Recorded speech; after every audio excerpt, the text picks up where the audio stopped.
In the Torah portion we read this week, we find Moshe Rabbeinu, our teacher Moses, in a terrible state.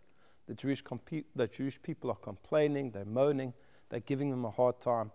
And he turns to God and he says, I cannot carry these people by myself. I need assistance. Hashem says, fine, I'll give you assistance. You are going to choose 70 elders, and they're going to be your Sanhedrin. They're going to be your great court. They're going to be prophets, and they're going to assist you in running and managing the Jewish people. And so there's a process of selecting who these people are, the greatest, most pious people in all of the tribes of Israel. And they are selected.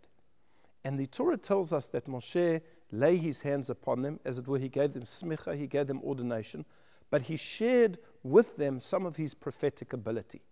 And two of these people, and their names were Eldad and Medad, began to prophesy in the camp. And they were saying prophecies that were scary. They were saying that Moshe was going to die, that Joshua was going to bring the Jewish people into the land of Israel. And of course, this is what happened, but at that time, people didn't know that that was the case. And somebody ran to Moshe and told Moshe about it.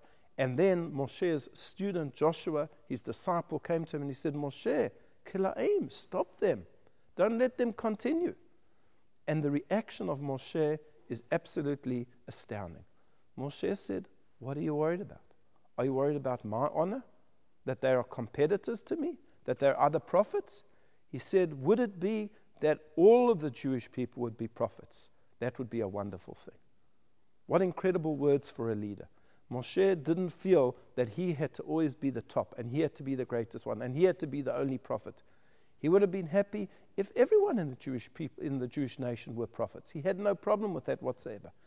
And I think that this is one of the unique characteristics of what it means to be a Jewish leader. Often people become leaders out of a sense of power, that they have power under those who are below them. They have subordinates. They are in charge. There is a whole process, a hierarchy of those who are inferior, those who are superior. But here, the Torah tells us, no, it shouldn't be that way. There shouldn't be a priestly class or a special class just for students or scholars or people who are prophets. All of the Jewish people, as it were, when it comes to Kedushah, sanctity, are equal. And that's what Moshe was telling his disciple. It doesn't matter to me. It doesn't hurt my honor. On the contrary, I would like it to be that everybody within the nation could be prophets. It's not possible, but it's something that I pray for. It's interesting that the beginning of Pirkei Avot, the men of the Great Assembly say that one of the duties of the Jewish people, one of the duties of those who teach, is He'emidu Talmidim Harbe. They should have many, many students, not just a few unique hand-picked students, but many students. In the same way, for example, that Rabbi Akiva had 24,000 students. He wanted to spread the Torah far and wide. He didn't want to keep it for himself. And there have been times throughout the history of mankind that certain religions, their priests would hold on to all of the learning for themselves. They would not share it with other people. All of the wisdom contained in the Bible was held by the monks, and the populace were kept ignorant on purpose.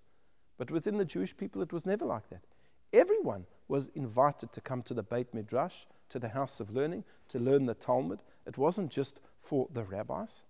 And Rav Shimshon Raphael Hirsch, that great thinker of German Jewry in the 19th century, in his commentary on Pirkei Avot says something which is really quite amazing, exactly addressing this point. And he says it is really the plan and the intention of the rabbis of Israel to make themselves redundant and superfluous. That ultimately they should have a congregation where everybody is learned, where there's no need for a rabbi. That's what the mission in Pirkei Avot meant when it said, He'emidu Talmidim Harbe, you should have many, many students. That we shouldn't have a situation where you have only a particular segment of the population that has Torah wisdom. And this is what the great Rambam said, that Hashem gave us 3 crowns. There was the crown of royalty, and that crown, of course, goes to King David. There was a crown of priesthood, kahuna, and that goes to Aaron and his children. But there's the crown of Torah. And the way that the Rambam phrases it is that Hashem put that crown down on the ground, as it were, and said to the entire Jewish people, here it is, here it sits. Come and take it. Whoever wants it can take it. This is our legacy. It belongs to all of us. I wish you a Shabbat Shalom.